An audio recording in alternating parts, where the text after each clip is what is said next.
Well, hello there, ladies and gentlemen, and welcome to my presentation of handling class imbalance in K-nearest neighbor classification by balancing prior probabilities.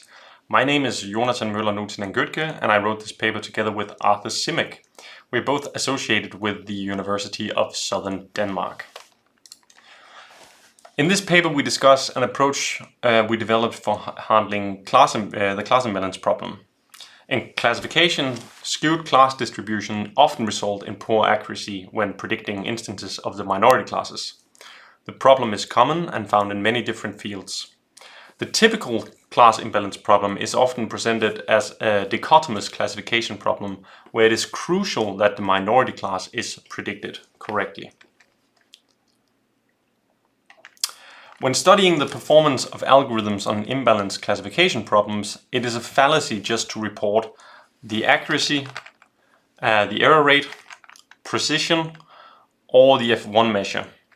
The ROC curve, although inherently accounting for imbalance, comes with its own problems as well. Recall, however, is very important. Since it is a class-specific measure and even absolutely few false negatives in the minority class can have a large impact on the recall of this class. Where using precision, even predicting all the minority instances as majority instances will only result in a slight penalty for the overall score of the majority class. And G-mean is a quality measure that heavily penalizes a low recall for any other classes, reflecting the algorithm's inability to hypothesize that point X belongs to the minority class. Failing completely on one class results in a zero value for the overall G-mean score. We therefore argue for the sensibility in reporting the macro-averaged recall in addition to the G-mean score. In general, we can put these approaches into four different categories. So we have external approaches, internal approaches, cost-sensitive approaches, and ensemble methods. External approaches alter the dataset a classifier is trained on. The alterations are typically different resampling techniques such as majority undersampling, minority oversampling, or some combination of both. Internal approaches modify an existing classifier to account for the class imbalance. Now, cost-sensitive classification is a way of making an arbitrary classifier sensitive to the class imbalance problem without modifying the dataset as done in the external approaches. In cost-sensitive learning, each possible prediction is associated with some misclassification cost. The goal is then to minimize the total misclassification cost over the test dataset. Now, ensemble methods, they combine the output of sets of classifiers trained on the full dataset or a resampled subset thereof to become more robust towards the class imbalance problem. Now let's look at some external approaches first. So here we have a dataset with two classes. We have a blue majority class A and an orange minority class B. And the most likely or the most popular oversampling technique is, that's most likely SMOTE. It adds additional data points to the dataset by inserting new synthetic samples within the convex hull of the minority class or the minority classes.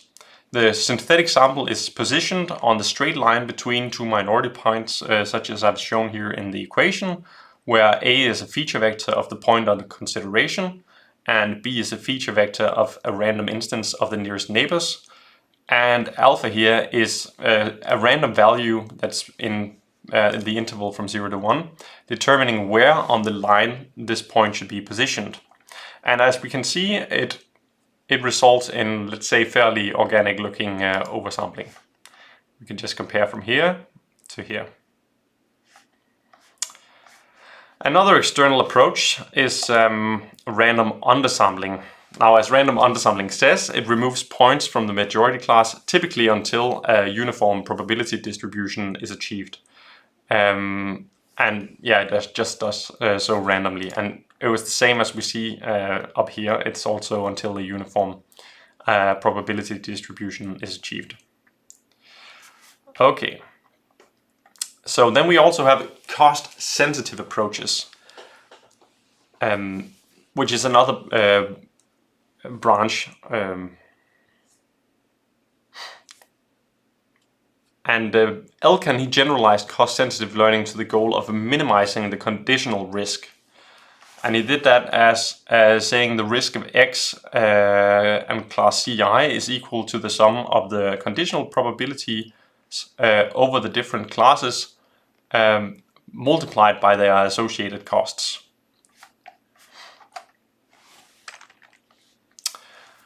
One such method is the direct CS KNN classifier by Keen and Zhang, where they base a KNN classifier directly on Elkan's formulation of conditional risk.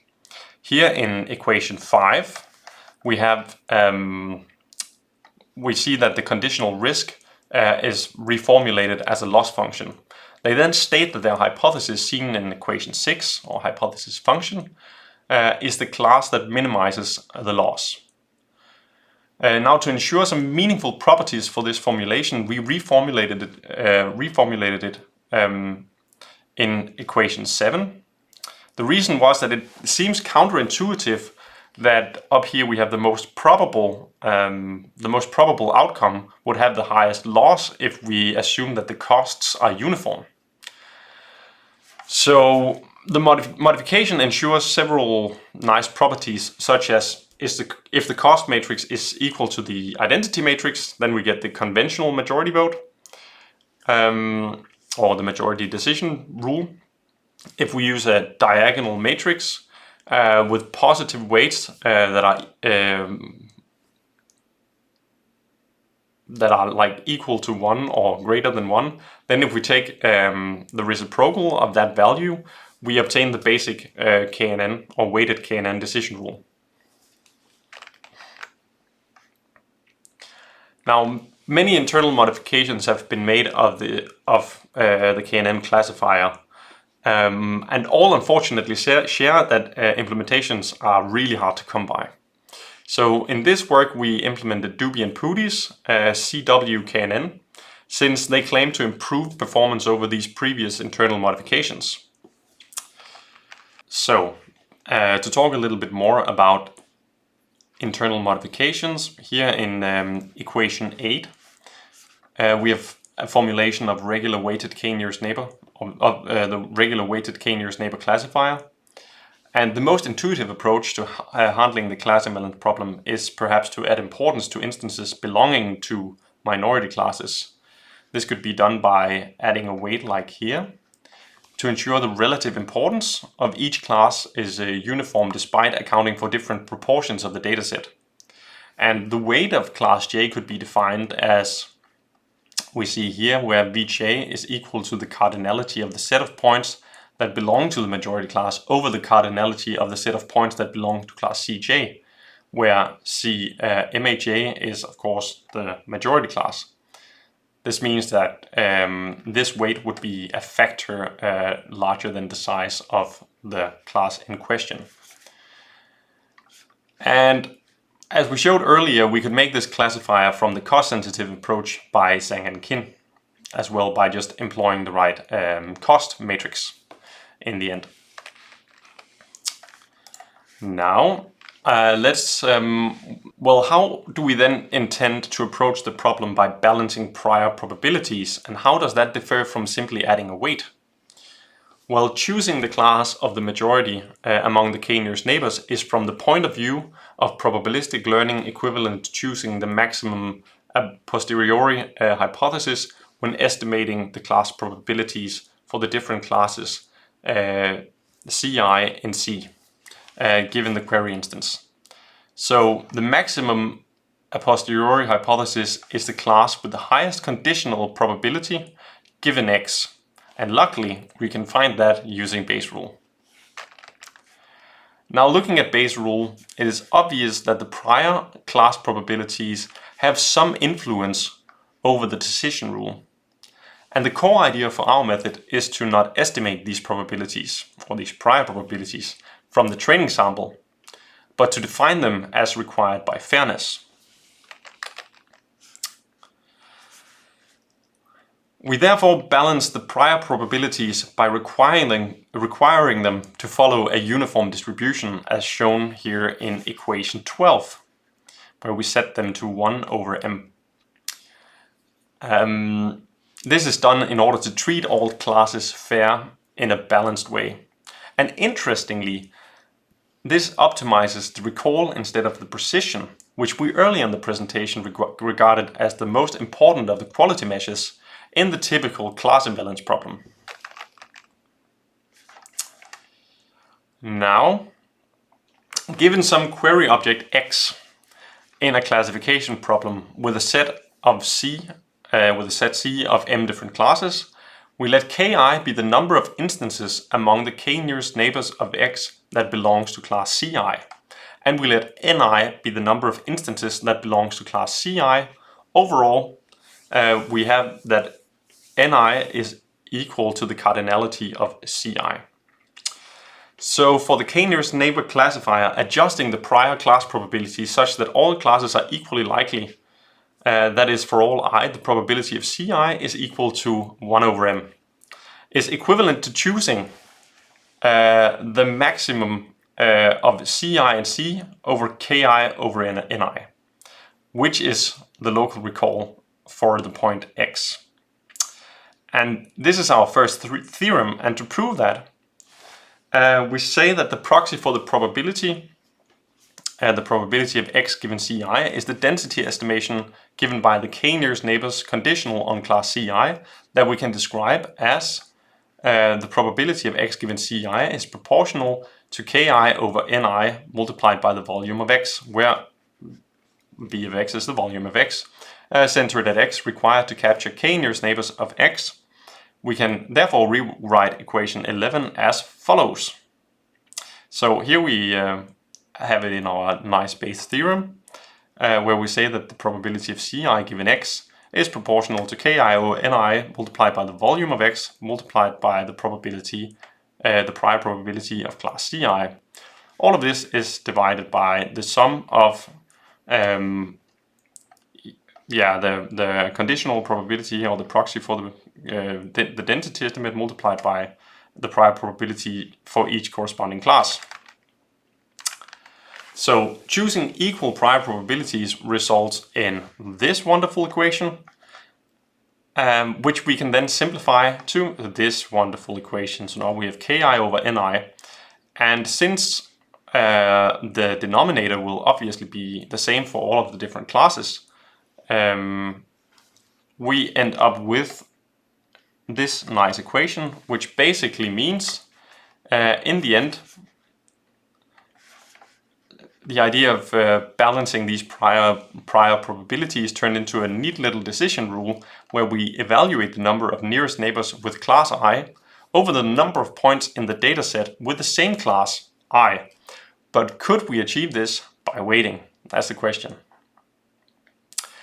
So our second theorem here says that a probabilistic KNN classifier with uniform prior probabilities is not equivalent to a class-based weighted KNN classifier.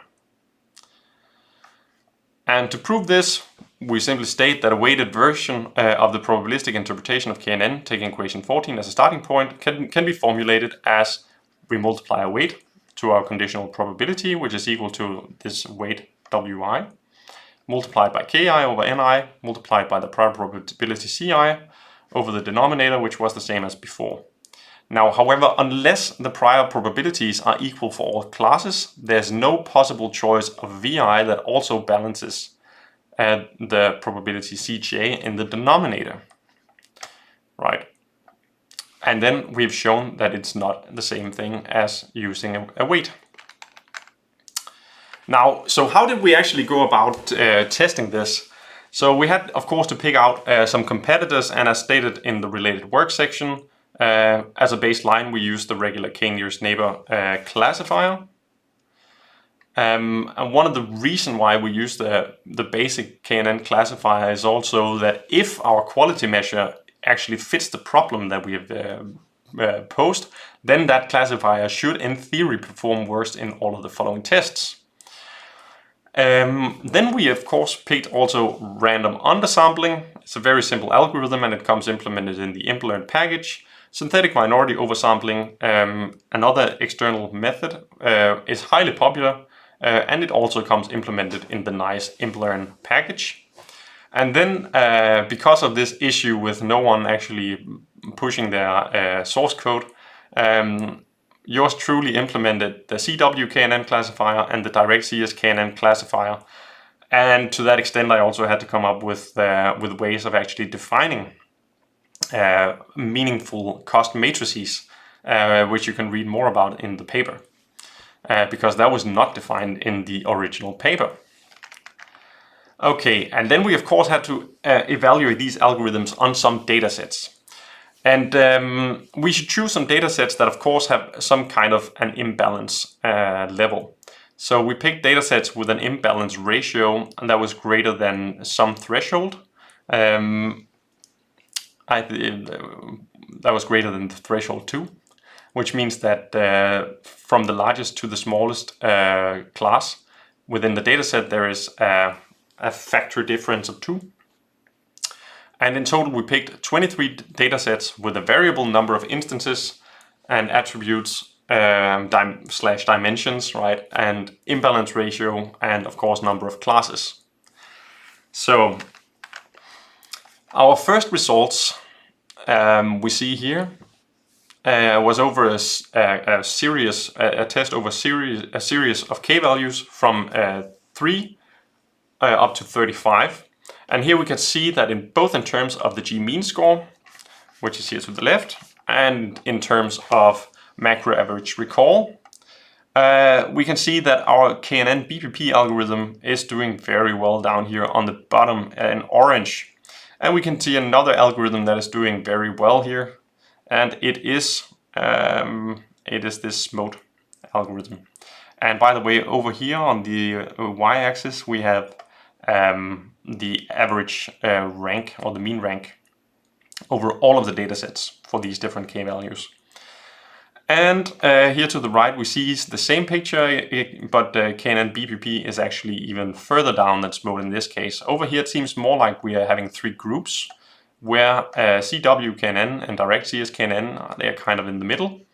And then we have random undersampling here, and then we have the regular KNN classifier performing worst. Also in the G-mean score, it's the KNN classifier that's performing worst, and CW KNN and ROS are here together, but it seems like DirectCS KNN is doing a little bit better in that test. So for a statistical performance comparison, we performed an analysis of the ranking difference for 3 different k-values, k equals 10, 20 and 30. And the results are shown in the following critical difference plots. But I should probably just mention that in all of these tests we use 10-fold stratified cross-validation. For SMODE, the number of nearest neighbors to include in the oversampling set was set to 6. That's just because that was the default in the Imbalance package. And for random undersampling and for SMODE, resampling was done to achieve a uniform class distribution or uniform class distributions. Okay, so here we have our fantastic critical difference plots. And in all of them, except for one, KNN BPP is on top. Here we can see KNN BPP on top, and SMODE is outperforming it when k is equal to 20 in terms of G-mean. And here we see KNN BPP outperforming SMODE when k is then equal to 30. And over here, in terms of macro average recall, we see KNN BPP on top in all of our different tests. Yes, and otherwise we see that in all but one test, so we can also say that KNN BPP performs significantly better than all other methods, despite of course SMODE and DirectCS KNN, which we can see we're not significantly better than. I would, however, say that it does seem like it's actually fairly close with DirectCS KNN. So here we can see the raw performance distributions, where in terms of G mean, SMODE and BPP has a significantly higher lower quartile, right? So we can see that here, here, here, here, and here, and here.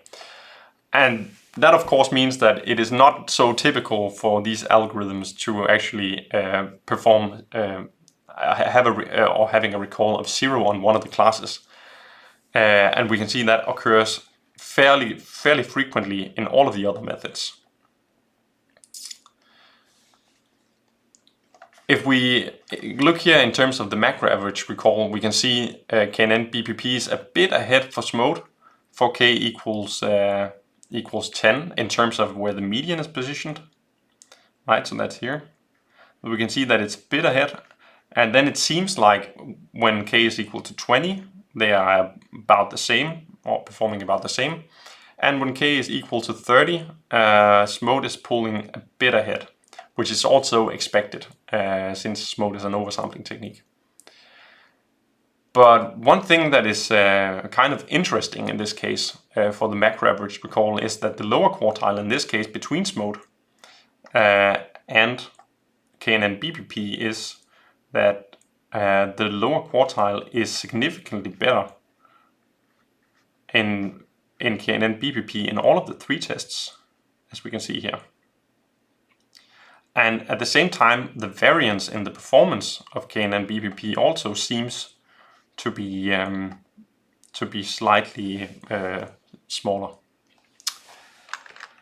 So in conclusion, in this paper we addressed the importance of considering the recall when tackling imbalance classification problems. We developed an elegant and straightforward KNN classifier, KNN BPP, that balances prior class probabilities and thus treats imbalance classes in a fair manner. The proposed KNN BPP algorithm shows performance on par with the popular oversampler applied to the datasets in combination with the conventional KNN algorithm for all measured k values, while having the same computational complexity as regular KNN. KNN BPP's advantage over the recent internal modifications of KNN over a wide set of k values has been established. So thank you so much for listening to this presentation. My name is again Jonatan, Møller, Nuutinen and Gøttcke, and I hope you have a wonderful conference here at SISAP 2021.